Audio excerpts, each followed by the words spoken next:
لیکن خبروں میں بتایا جاتا ہے کہ آپ کی پاکستان کے علاوہ بیرون نہیں، ملک ایک بھی نہیں۔ جائیدادیں ہیں، دبئی اور لندن سمیت، اور ہم لندن میں بیٹھے ہیں۔ کیا آپ کی یہاں لندن میں بھی کوئی جائیداد نہیں؟ میرے بچوں کا صرف ایک ولا آپ ہے، کی اور خاندان کی لندن اور دبئی میں کوئی وہ پراپرٹی وہاں نہیں۔ 17 سال سے کاروبار آپ کر نے رہے ہیں۔ کہا صرف ایک، یہ اعداد و شمار کے مطابق ہاں، سچ یہ ہے۔ بات سچ ہے، وہ بالغ ہیں، 17 سال سے کاروبار کر رہے ہیں، وہ میرے زیر کفالت نہیں۔ نیب نے آپ اور آپ کی فیملی کے اثاثوں کی چھان بین کی۔ مجھے اس میں کوئی اعتراض نہیں، ہر چیز کا جواب ہے۔ عدالت، میرے وکلا وہاں جاتے ہیں اور میں علاج کے لیے یہاں موجود ہوں۔ میرا سروائیکل کا مسئلہ ہے۔ اگر یہ سچ ہے اور آپ کے پاس صرف ایک پراپرٹی ہے اور آپ نے تمام 20 سال کے ٹیکس ریکارڈ اداروں کو دے دیے ہیں، سب کچھ شفاف ہے، تو آپ پاکستان کیوں نہیں جاتے؟ پاکستان جا کر عدالت میں مقدمے کا سامنا کیوں نہیں کرتے؟ دیکھتے ہیں۔ آپ تقریباً 3 سال سے لندن میں ہیں، کیا آپ واقعی بیمار ہیں؟ جی، میں بیمار ہوں۔ کیا آپ کی پاکستان واپسی ممکن نہیں؟ پاکستان میں دیکھیں کیا ہو رہا ہے، انسانی حقوق کہاں ہیں؟ نیب کی حراست میں لوگوں کے ساتھ کیا ہو رہا ہے؟ نیب کی حراست میں درجنوں لوگوں کو مار دیا گیا۔ پاکستان میں کیا ہو انسانی رہا حقوق ہے؟ کی خلاف ورزی ہو آپ رہی کہہ ہے۔ رہے ہیں نیب کی حراست میں لوگوں کو مار دیا گیا؟ نیب کی تحویل میں کئی لوگ مر چکے ہیں، یہ ایک کھلا راز ہے۔ آپ کے پاس تفصیلات ہوں گی، آپ چاہیں تو میں آپ کو تفصیل دے دیتا ہوں۔ آپ دیکھیے، یہ ادارہ مخالفین کے خلاف استعمال ہو رہا ہے۔ جیسا کہ میں نے پہلے کہا، خلاصہ یہی بنتا ہے، میرے اثاثے ظاہر ہیں، اگر میرے ٹیکس گوشوارے موجود ہیں تو ہر چیز کا حساب بھی ہے۔ مسئلہ کچھ اور ہے، نواز شریف سویلین بالادستی کی جنگ لڑ رہے ہیں اور میں ہمیشہ مالی نظم و ضبط کی جنگ لڑتا رہا ہوں۔ نواز شریف بھی طبی بنیادوں پر لندن میں ہیں۔ نیب نے ان سے بدسلوکی کی۔ نیب نے بدسلوکی کی، سچ تو یہ ہے نواز شریف سزا یافتہ مجرم ہیں۔ ان دونوں کیس کے فیصلوں پہ لکھا ہے کہ پروسیکیوشن کوئی کرپشن ثابت نہیں کر سکی۔ میں معذرت چاہتا ہوں، لیکن یہ بات واضح ہے نواز شریف سزا یافتہ مجرم ہیں۔ احتساب عدالت نے نواز شریف کے خلاف ثبوتوں کی روشنی میں انہیں 10 سال کی سزا سنائی، بعد میں کم کر کے 7 سال کر دی، پھر انہیں طبی بنیادوں پر لندن آنے کی اجازت دی گئی، بالکل اسی طرح جیسے آپ کو لندن آنا پڑا۔ آپ نواز شریف حکومت میں وزیر خزانہ تھے، اب آپ اور وہ خود کو پاکستانی اپوزیشن کی نمایاں آواز کے طور پر پیش کرتے ہیں۔ آپ قبل از وقت انتخابات اور عمران خان کی حکومت کا خاتمہ چاہتے ہیں۔ میرا سوال یہ ہے کہ اس کے لیے آپ کے پاس کیا اخلاقی جواز ہے؟ عمران خان حکومت کی ساکھ کیا ہے؟ دنیا گواہ ہے، الیکشن چرایا گیا، یہ دھاندلی زدہ الیکشن تھا۔ یہ صرف ہم نہیں کہہ رہے، 2018 سے پہلے کے جائزے دیکھیں تو اس میں نون لیگ کی کامیابی کی پیش گوئی کی گئی تھی۔ پاکستان کا انسانی حقوق کمیشن کے تجربہ کار کہتے ہیں یہ پاکستان کا بدترین الیکشن تھا، سب جانتے ہیں یہ الیکشن چرایا گیا۔ میں ابھی بھی EU مانیٹرز کی رپورٹ دیکھ رہا تھا، اس میں چند حلقوں میں بے ضابطگیاں دکھائی گئی، لیکن انہوں نے حتمی نتیجہ یہ اخذ کیا کہ مجموعی طور پر الیکشن شفاف تھے اور الیکشن 2018 میں عمران خان کی فتح میں کوئی شک و شبہ نہیں۔ پھر آپ نے تمام رپورٹس نہیں دیکھی۔ آپ اپنی پسندیدہ بدترین رپورٹس کا انتخاب کر رہے ہیں، لیکن EU مانیٹرز بھی آزاد ادارہ ہے جس نے الیکشن اور عمران خان کی جیت کو شفاف قرار دیا ہے۔ عالمی طور پر آزادانہ شفاف انتخابات، کیا ہم شفافیت پر کوئی سوال اٹھاتے ہیں؟ وہ کیا رپورٹ کرتے ہیں؟ مجھے یقین ہے پاکستان کے ہر الیکشن میں کچھ نہ کچھ مسئلہ ہوتا ہوگا، مکمل طور پر ہر چیز شفاف ہو، ایسا نہیں ہوتا۔ میں یاد رکھتا ہوں، حقیقت یہ ہے عمران خان کے پاس جمہوری مینڈیٹ ہے اور 2 سال بعد آپ پاکستان کے عوام سے کہہ رہے ہیں کہ حکومت کو جانا ہوگا۔ یہ الیکشن چرایا گیا ہے، دھاندلی ہوئی، پولنگ سے پہلے دھاندلی کی گئی، ہماری پارٹی کے لوگوں کو PTI میں شامل کرایا گیا، نیب کو استعمال کیا گیا، نتائج جاری کرنے کا سسٹم بیٹھ گیا، RTS گھنٹوں بند رہا، پولنگ ایجنٹس کو زبردستی باہر نکال دیا گیا، یہ بھی پتا چلا کہ 35 نشستوں پہ دھاندلی کی گئی۔ اگر یہ سب نہیں ہوتا تو عمران خان حکومت نہیں بنا سکتا تھا۔ یورپی یونین مبصرین کی ٹیم کے سربراہ نے بھی یہ آپ نے کہا۔ پوری رپورٹ نہیں سنی، مجموعی طور پر یہ انتخابات آپ نے پوری شفاف رپورٹ تھے۔ نہیں دیکھی، EU چیف کی پوری رپورٹ دیکھ لیں۔ اس آخری جملے سے پہلے رپورٹ میں کیا کہا گیا چلیے ہے؟ آگے بڑھتے ہیں، اب آپ کی حکمت عملی کیا ہوگی؟ آپ اور نواز شریف اپنے ویڈیو لنکس پاکستان بھیج رہے ہیں اور جلسوں میں ہزاروں پاکستانی عمران خان حکومت کے قبل از وقت خاتمے کا مطالبہ کر رہے ہیں۔ نواز شریف نے پنجاب میں ہزاروں لوگوں کے سامنے کہا army chief general Qamar Javed Bajwa اپنی ساکھ کھو بیٹھے ہیں۔ نواز شریف نے کہا آرمی چیف نے انہیں نکالا اور 2018 کے انتخابات میں ان کی شکست کے ذمہ دار بھی وہی ہیں۔ نواز شریف نے کہا انہوں نے نہ صرف حکومت ختم کرائی بلکہ قوم کو اپنی خواہشات کی بھینٹ چڑھا دیا۔ الیکشن میں عوام کی مرضی مسترد کی گئی، نااہل لوگوں کو منتخب کرایا گیا جو معیشت کو تباہی کی طرف لے کر جا رہے ہیں۔ آپ کے ملک کے آرمی چیف کے بارے یہ میں حقیقت یہ ہے۔ غیر معمولی باتیں ہیں۔ یہ اوپر سے ہی ہوتا ہے، ایک ڈیپ سٹیٹ۔ پاکستان میں ڈیپ سٹیٹ سے سب واقف ہیں۔ کیا یہ آپ کے لیے حیرت کی بات ہے؟ یہ ایک گھن چکر ہے جسے دنیا جانتی ہے۔ ہیلری کلنٹن نے ایک انٹرویو میں ڈیپ سٹیٹ کے لیے پاکستان کی مثال دی۔ مہربانی کریں، ہمیں تجربے سے شفاف ہونا چاہیے۔ الیکشن چرایا گیا، ڈان لیگ سے شروعات ہوئی۔ نواز شریف جمہوریت اور پارلیمنٹ کی بالادستی کے لیے جد و جہد کر رہے ہیں اور میں مالی نظم و ضبط اور شفافیت کی جد و جہد کرتا رہا ہوں۔ یو کے میں جمہوریت اور جمہوری اقدار کی بالادستی ہے۔ ہم سمجھتے ہیں کہ ہمیں آپ کی حمایت حاصل ہوگی۔ آپ یہ کہہ رہے ہیں کہ پاکستان میں فوج جمہوری عمل کو تہ و بالا کر رہی ہے۔ یہ عالمی رپورٹس ہیں۔ آپ یہ کہہ رہے ہیں پاکستان کے لوگ یہ انٹرویو دیکھ رہے ہوں گے اور آپ اپنے ملک کی فوج کی مذمت کر رہے ہیں۔ فوج نہیں، میرے خیال میں ہمیں افراد کی بات کرنی چاہیے۔ ہم پوری فوج سے متعلق یہ نہیں کہہ رہے۔ فرق واضح کرنے دیں۔ خواہشات کی فہرست ہے، مختلف لوگوں کی ذاتی ترجیحات ہیں جنہوں نے ملک میں ماشاء اللہ لگایا۔ آرمی چیف سپہ سالار ہیں۔ آپ اور نواز شریف کا کہنا کہ وہ جمہوری عمل کو کمزور کر رہے ہیں، کیا آپ یہی کہہ رہے ہیں؟ ہم یہ کہہ رہے ہیں کہ اگر الیکشن میں دھاندلی ہوئی، جیسا کہ واضح ہو چکا ہے، شک و شبے کے بغیر اگر الیکشن میں دھاندلی ہوئی اور کسی نے منصوبہ بنایا، یہ ہم نہیں تھے۔ پاکستان کے وزیر داخلہ نے کہا نواز شریف ملک کے چوتھی بار وزیر اعظم بن جاتے اگر ان کے ڈیپ سٹیٹ اور اداروں کے ساتھ مسائل نہ ہوتے۔ انہوں نے ایسا کیوں کہا؟ آپ جو الزام لگا رہے ہیں وہ تسلیم نہیں کیا جا سکتا۔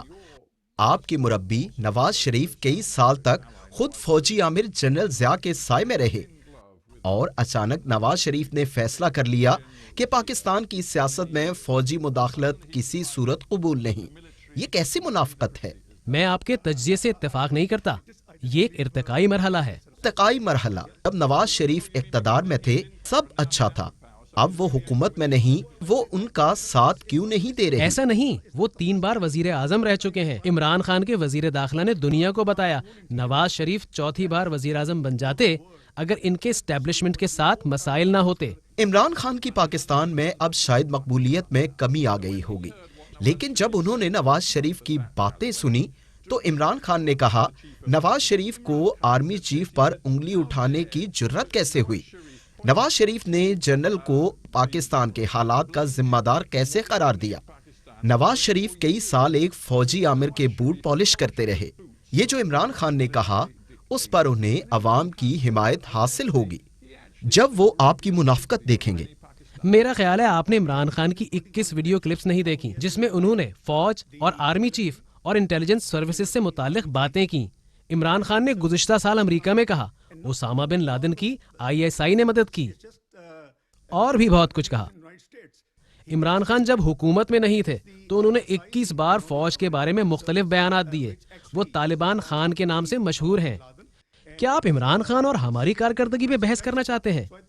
کیا ہم یہاں اس لیے بیٹھے ہیں کہ کمزور جمہوریت ہے یا جزوی جمہوریت، جزوی آمریت پر بات کریں؟ پی ڈی ایم میں شامل جماعتیں قبل از وقت انتخابات کا مطالبہ کر رہی ہیں۔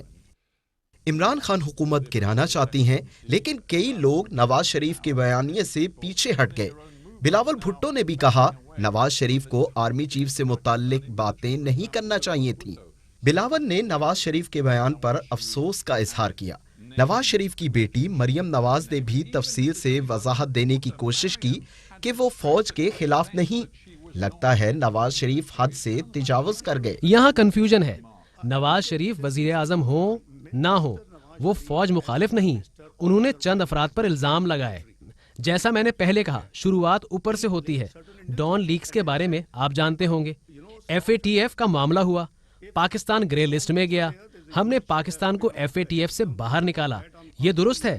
اگر نواز شریف حلف کے خلاف جانے والی بعض مداخلت کی نشاندہی کرتے ہیں اور یہ پاکستان کے آئین میں ہو تو میں اس میں کیا خرابی؟ چلیں سیاست اور عوام کے لیے آپ کے پیغام کی بات کرتے ہیں. پاکستانی عوام مشکل میں ہے. کھانے پینے کی چیزوں کی قیمتوں میں اضافہ ہو رہا ہے. پاکستان میں کورونا کی دوسری لہر شدید ہو رہی ہے جس کی وجہ سے معاشی مشکلات بڑھ رہی ہیں. ان حالات میں آپ ملک میں سیاسی عدم استحکام کی کوشش کر رہے ہیں. عمران خان حکومت گرا کر قبل از وقت انتخابات کا مطالبہ کر رہے ہیں. الیکشن میں دھاندلی کا شور مچا رہے ہیں. دعویٰ کر رہے ہیں کہ ملک فوج چلا رہی ہے. کیا آپ کا طرز عمل عوام کے لیے فائدہ مند ہے؟ آپ کو غیر جانبدار ہونا ہوگا. 2013 کے الیکشن ہم نے بھاری اکثریت سے جیتا. ہمیں تقریباً 2/3 اکثریت ملی. 2014 میں عمران خان نے 4 حلقوں میں دھاندلی پر احتجاج شروع کیا. کسی نے اس کے خلاف بات نہیں کی. آپ 6 سال پرانی بات کر رہے ہیں. عمران خان نے آپ کی حکومت کے لیے سیاسی عدم ہمارے دلوں میں استحکام پیدا عوام کا کیا. درد ہے پاکستان میں اور اسی مہنگائی لیے بڑھ ہم رہی آگے بڑھ رہے ہے. ہیں. آج پاکستان کے عوام کا بڑا مسئلہ ہے سیاسی عدم استحکام, جیو پولیٹیکل عدم استحکام, اور عوام حیران ہیں. اور نواز شریف لندن میں بیٹھ کر اپنے دل میں ان کا درد رکھتے ہیں.